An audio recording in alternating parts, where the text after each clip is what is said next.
Hi viewers, welcome to politicals media. మనతో పాటు కరీంనగర్ మాజీ ఎమ్మెల్యే కాంగ్రెస్ సీనియర్ నాయకులు కటకం మృత్యుంజయం గారు ఉన్నారు. నమస్తే సార్, చెప్పండి. ఈ బీసీ ఏదైతే గణన ఉందో దానిపైన కూడా మళ్ళీ తర్వాత ఎస్సీ వర్గీకరణ పైన కూడా ప్రతిపక్ష పార్టీలు అయినటువంటి బీఆర్ఎస్ బీజేపీ విమర్శలు చేస్తున్నాయి. ఫస్ట్ ఆఫ్ ఆల్ బీసీ గణనకు సంబంధించి లెక్కలు సరిగ్గా జరిగాయని మీరు భావిస్తున్నారా? నో, ఇంతకంటే మంచిగా ఏ ప్రభుత్వం కూడా చేయదు. ఇవాళ రేవంత్ రెడ్డి గారు ఛాలెంజ్ ఏంటంటే, మేము ఈ రాష్ట్రంలో చేసినాం, దేశమంతా చేయమని మోడీకి ఛాలెంజ్ చేస్తూ ఉన్నాడు. ఆయన మేము చేసిన విధంగా ఇదే మోడల్ తీసుకుపోయి దేశమంతా చేయమని చెప్పి ఆయన ఛాలెంజ్ చేస్తూ ఉన్నాడు. అంతే తప్ప తప్పు చేసిండ్రు అంటే ఎట్లా తప్పు చేసిండ్రు? తప్పులు జరుగుతాయి 0.1%, 0.5%. ఎందుకంటే కేసీఆర్ అటువంటి వాడు, వాళ్ళ కొడుకులు, వాళ్ళ చుట్టాలు, లేకుంటే మన ఇంకా వాళ్ళంతా అసలు కులగణన చేస్తామంటే, జనగణన చేస్తామంటే కూడా కనీసం పాము తీసుకొని లెక్కలకు కూడా రారు వాళ్ళు. మరి ప్రజలలో ఉన్నారా లేదా వాళ్ళు ఆలోచన చేసుకోవాలి. తెలంగాణ ప్రజలు లెక్కలు తీసినారు, వీళ్ళు అసలు తెలంగాణ ప్రజలలో ఉన్నారా లేదా అనేది నేను క్వశ్చన్ చేస్తా ఉన్నా. బీసీ లెక్కలు కావాలని తక్కువ వేసి చూపెట్టారు, ఓసీలు ఎక్కువ వేసి చూపెట్టారు అంటారు కదా, దానికి చాలా తప్పండి. ఎవరు చేస్తారు, ఎందుకు చేస్తారు? అది పిచ్చి లెక్కలు వాళ్ళవి, అక్కర్లేని ముచ్చట్లు, తలకా ఖరాబ్ అయిపోయి మాట్లాడినటువంటి ముచ్చట్లు. ఇప్పుడు జనగణన చేసి ఎవరి పాట వాళ్ళకి ఇస్తామని చెప్తే పేదవాళ్ళ కొరకు ఏదో వచ్చేటువంటి లాభాన్ని రాకుండా చేయడానికి ఎక్కువ చేసిండ్రు, తక్కువ చేసినది ఇది ప్రభుత్వం చేయలేకపోయిందనో ఏదో బదనాం చేయాలనేటువంటి ఉద్దేశం తప్ప, చెప్పండి మరి ఏం చేస్తే బాగా అవుతుంది, ఎట్లా బెనిఫిట్ అవుతుంది అది చెప్పాలి. కానీ మీరు అసలు జనగణనకు రారు, మీరు మాట్లాడరు, ఏం చేయకుండా లెక్కలు తప్పు చేయలేదు. చాలా ఇప్పుడు మాకు అందరికి కూడా ఇప్పుడు 1000 మంది ఇక్కడ చూసినాం, మా అందరి దగ్గర కాగితాలు ఉన్నాయి. తర్వాత చాలా పక్కడబందీగా పర్ఫెక్ట్గా చేసిండ్రు. ఆయన్నే ఇంకా చాలా తప్పు పిచ్చి లెక్కలు చేసింది ఆయన్ని. ఒకటే దినం లెక్క చేస్తామని చెప్పి మొత్తం తెలంగాణ అంతా కూడా ఒకటే దినం సర్వే చేసాము. ఇవాళ 40 రోజులు కూర్చొని సర్వే చేసిన దాన్ని తప్పనేటందుకు ఆయనకు హక్కు లేదు, అధికారం లేదు. అసలు ఆయన మతి స్పృహ భ్రమ దాంతో మాట్లాడుతూ ఉన్నారు. ఇక బీసీ రిజర్వేషన్కి వచ్చేసరికి స్థానిక సంస్థల ఎన్నికల్లో 42% ఖచ్చితంగా ఇవ్వాలి అని చెప్పేసి డిమాండ్ చేస్తున్నారు. దానిపై అవును, ఇద్దామని ఉన్నది కదా. ఇప్పుడు రేవంత్ రెడ్డి గారు చాలా ఖచ్చితంగా చెప్తా ఉన్నాడు, మేము 42% రిజర్వేషన్ ఇవ్వాలని చెప్పి అడుగుతున్నాం. రేపు క్యాబినెట్ మీటింగ్ తర్వాత అసెంబ్లీలో దాని బిల్లు పాస్ చేసి కేంద్ర ప్రభుత్వానికి మేము విజ్ఞప్తి చేస్తాం.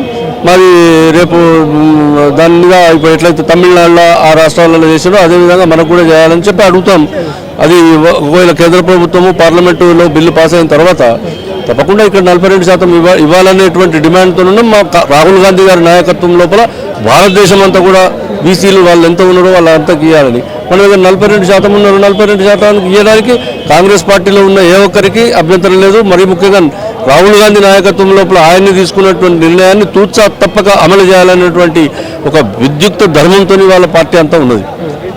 ఇవాళ ఏదైతే పవర్ పాయింట్ ప్రజెంటేషన్ జరుగుతుందో దానిలో ఏం విషయాలు చర్చకు వచ్చినాయి? ఎక్కువ ఇదే పవర్ పాయింట్ ప్రజెంటేషన్ లోపల చెప్పింది ఏంటంటే, అసలు ఇక్కడ రాహుల్ గాంధీ మాట ఇచ్చిన తర్వాత, రాహుల్ గాంధీ గారు మేము కులగణన చేస్తామని చెప్పిన తర్వాత దాన్ని చేయడానికి తీసుకున్నటువంటి కార్యక్రమాలు పార్లమెంట్లో మొదలు దానిపై నిర్ణయం తీసుకున్నారు. ఆ తర్వాత దానికి ఒక కమిటీ వేసినారు. ఉత్తమ్ కుమార్ రెడ్డి గారి నాయకత్వంలో ఒక 4 మంత్రులు దాంట్లో ఉన్నారు. ఆ కమిటీ ఒక రిపోర్ట్ తయారైంది. ఆ కమిటీ రిపోర్టు తయారైన తర్వాత దాన్ని ఏ విధంగా మనం దీన్ని చట్టబద్ధత చేయాలనేటువంటి విషయం లోపల ఏం చేయాలనేటువంటిది మరి అసెంబ్లీకి వచ్చింది. అసెంబ్లీలో కూడా మొన్ననే చర్చ చేసినారు.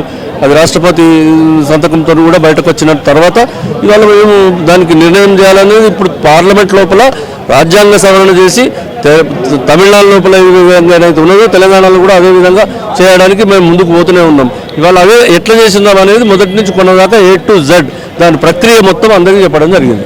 ఎస్సీ వర్గీకరణకు సంబంధించి ఏదైతే గ్రూప్ 1, 2, 3గా విభజించారో ఇది ఏబీసీలో వర్గీకరణ చేయాలని చెప్పని మందకృష్ణ మాదిగ డిమాండ్ చేస్తున్నారు. మరోవైపు కొన్ని దళిత సంఘాలు కూడా డిమాండ్ చేస్తున్నాయి, ఎస్పెషల్లీ మాదిగకు సంబంధించి.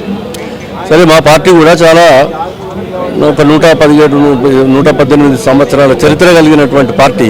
ఈ పార్టీ లోపల అనేకమైనటువంటి సామాజిక పరిస్థితులు, ఆర్థిక పరిస్థితులు, రాజకీయ పరిస్థితులు, దేశం స్వాతంత్రం కొరకు పోరాడినటువంటి పరిస్థితులు ఇవన్నింటిని ఆలోచన చేసిన తర్వాతనే ఒక లెక్క ప్రకారంగా ఒక నిర్ణయం తీసుకొని వాళ్ళని కూడా కులగణన చేసి అది వర్గీకరణ ఎట్లా చేయాలనే దాని విషయం లోపల ఒక నిర్ణయం తీసుకోవడం జరిగింది. సరే, వాళ్ళకి ఏమైనా ఉంటే ప్రభుత్వానికి రిప్రజెంట్ చేయాలి, ఎట్లా చేయగలిగితే ఏం బాగుంటుందని చెప్పి అంతే తప్ప దాంట్లో ఎవరికో తప్పు చేయాలి, ఎవరికో ఎక్కువ చేయాలి, ఎవరికో తక్కువ చేయాలి అనేటువంటి భావన కాంగ్రెస్ పార్టీకి లేదు, రేవంత్ రెడ్డి గారికి లేదు, రాహుల్ గాంధీ గారికి లేదు. Thank you.